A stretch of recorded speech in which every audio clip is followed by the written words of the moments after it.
Thank you, Ms Ghani. It's a pleasure to serve under your chairmanship.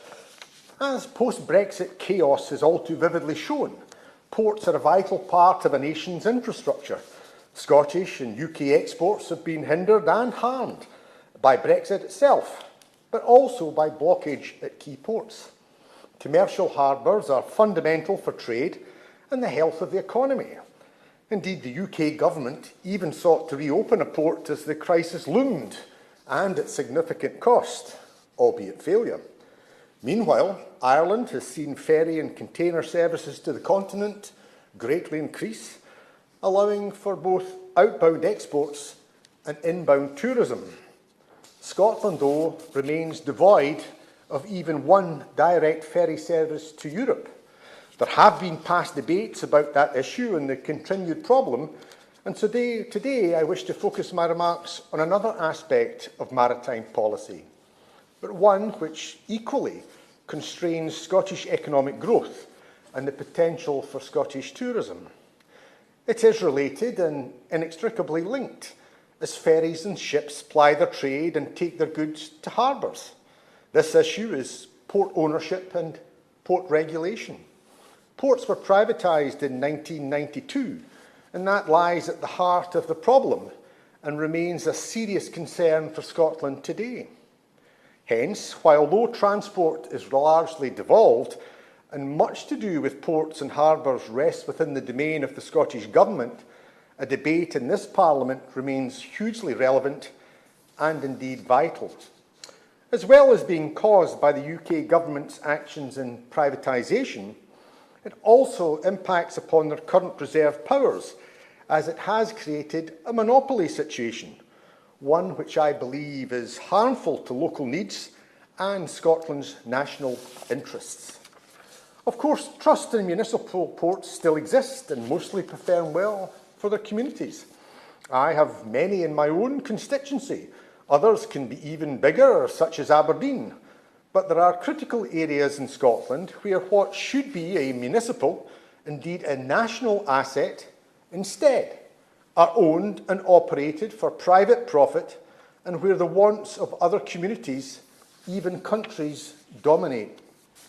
Scotland has many estuaries, but industrialisation and population have ensured that perhaps the two most critical are the firsts of Forth and Clyde. They teem with people and businesses, as well as being redolent of Scottish history. They're vital for access not just to the east and west coasts of Britain, but for trade beyond with Europe, America, and the rest of the world. Who owns them, and what effect does that have on our nation? Let me start on the east coast. I was born in Leith, for long the principal port in the Forth, if not in Scotland, until trade moved west. Nowadays, I can see the river from my flat in Dunbar, and therefore know the estuary well. Ask anyone in either of these communities, or indeed anywhere on the banks of the river, who owns Forth ports? And they'll say, perhaps the council, or the Scottish Government, or maybe even a wealthy Scottish industrialist. But no, they'd be wrong, and they'd be gobsmacked to know that Forth ports are owned by the Public Sector Investment Board, a Canadian Crown corporation. The fundamental duty of that organisation is to maximise revenue for the pensions of Canadian public sector workers, current or retired. A laudable aim that I do not criticise in the least, as it's no doubt pensions well earned through hard work and endeavour. But the duty of the Canadian Public Sector Investment Board is not to ensure the maximisation of the port asset for the local community, let alone ensure the growth of the Scottish economy. No wonder many residents in Leith and even some employees view them more as a property developer than a port operator. Or that Forth ports see the construction of a wharf allowing for cruise liners to dock as being the responsibility of the Scottish Government, rather than them, despite their name and ownership of the asset. But that's how it is. It's not Canadian pensioners to blame, but port policy, or the lack of it, in Scotland and the UK. But it gets worse. For not only is Forth Ports owned by the equivalent of an absentee landlord, and Scotland knows how harmful they can be, it's worsened by other ports that Forth Ports plc own and which they also operate. There, Forth Ports becomes the equivalent of a branch factory, and once again, Scotland knows how harmful that position is. So who are Forth Ports plc? Well, for sure, they own Grangemouth, which is Scotland's principal container port, as well as owning the ports of Leith, Rosyth, Methil and Burntisland, the other major ports on the Forth. They also own the port of Dundee up on the Firth of Tay, the next firth or estuary up the coast. All fine and well, you might think, but it's what else they own and operate, despite the name Forth Ports plc, which causes a conflict of interest. For they also own and operate the Port of Tilbury, which is part of the Port of London and situated on the River Thames, not the River Forth, or indeed any firth in Scotland. So what, you might say? It's when you realise not just where ownership lies, but where the major source of operation for them is sited, that the problem appears. Tilbury carries more traffic than all the Scottish ports combined. Forth Ports' corporate website last year indicated that 16 million tonnes of cargo went out of Tilbury, but only 9 million for Grangemouth, which is by far the largest Scottish port. Tilbury, as well as dominating in trade, dominates in passenger numbers. The cruise liner turnaround hub at Rosyth, mentioned in the corporate website, is dwarfed by the London International Cruise Terminal, boasted of at Tilbury and on the same corporate site. In a nutshell, what does this mean? It means that what should be Scotland's major East Coast port area is owned for the benefit of pensioners across the Atlantic, and where the strategic focus of management is on the Thames, not the Forth. The interests of the Forth and Scotland are swamped by those of a Canadian pension fund and a competitor estuary. That's the issue on Scotland's east coast. But what's it like on the west? It too remains vital to Scotland, even if much focus has once again returned to the North Sea and away from the Atlantic. It's rooted in the Scottish psyche as well as soul, from the tears of emigration through ships which were built that sailed the world to songs still loved and sung today. The Clyde remains Scotland's largest urban concentration, still has a manufacturing base, as well as providing world-class food and drink exports and possessing scenic sites that many around the world long to visit. The basis for a vibrant port, or even ports, you'd think. The major ports on the River Clyde, Glasgow, Greenock and Hunterston, as well as Ardrossan down the Ayrshire coast, are owned and operated by Clyde Port. But since 2003, ownership of them has moved from the Firth. As with the Forth, ask a resident on the Clyde who owns the major harbours on the river, and a similar response of government, local or national, all are local worthy, will be forthcoming. But now, the owners of the major harbours on the River Clyde are Peel Ports plc, part of Peel Properties, and one of the largest property investment companies in the UK. They're based in Manchester.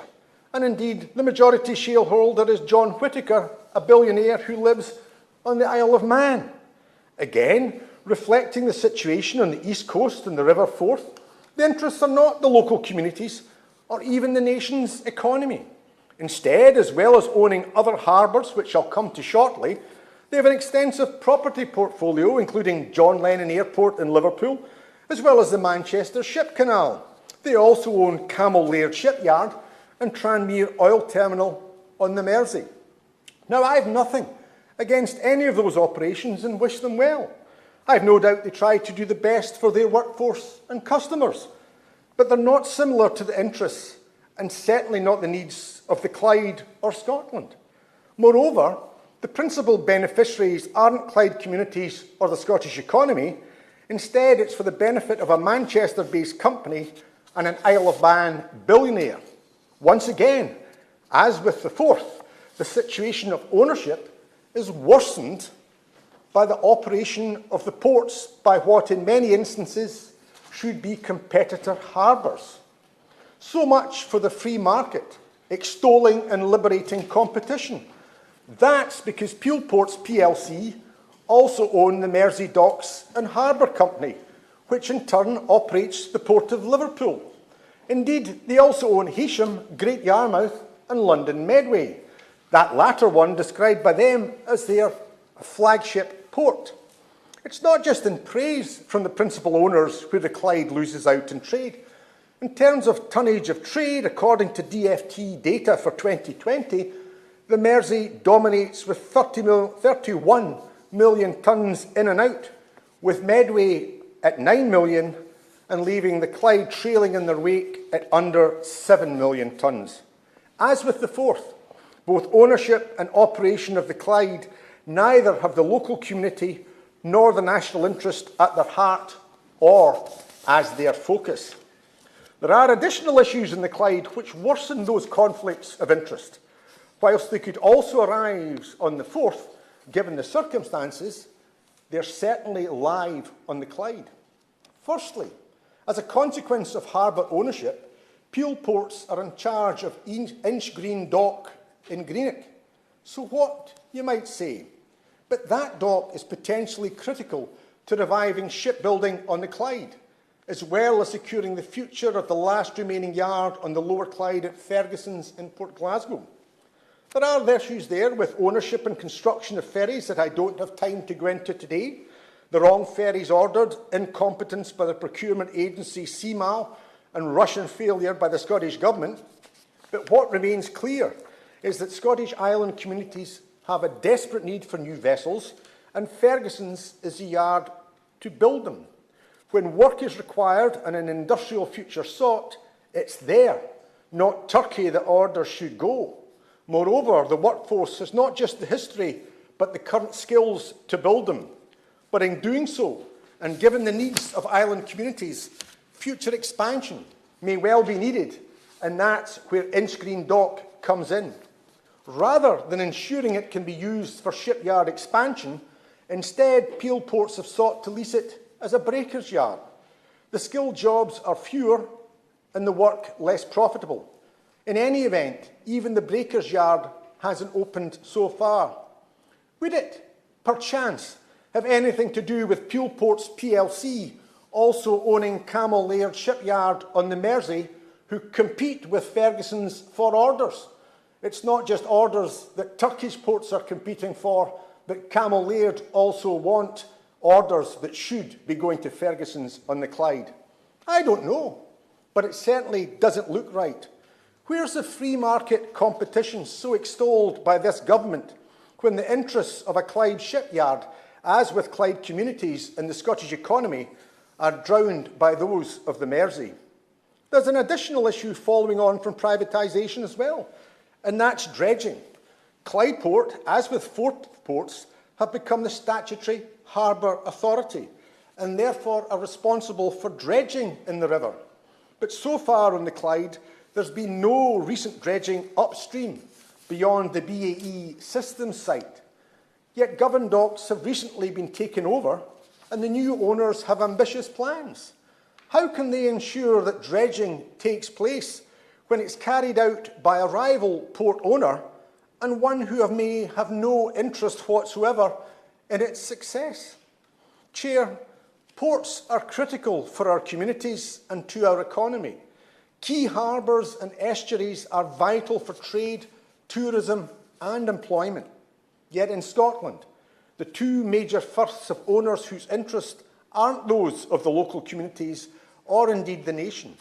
Indeed, owners whose operations actually conflict with the needs and wants of the Forth and Clyde.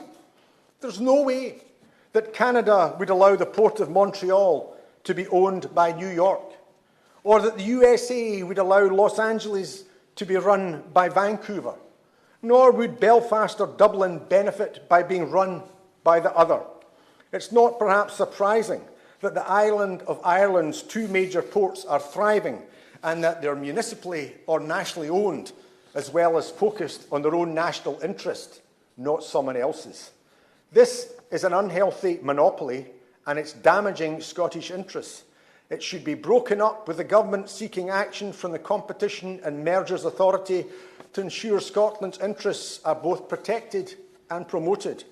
If not, then compulsory purchase or the creation of new ports should be pursued by the Scottish Government. The Forth and Clyde cannot be drowned by the interests of the Thames and Mersey. Thank you.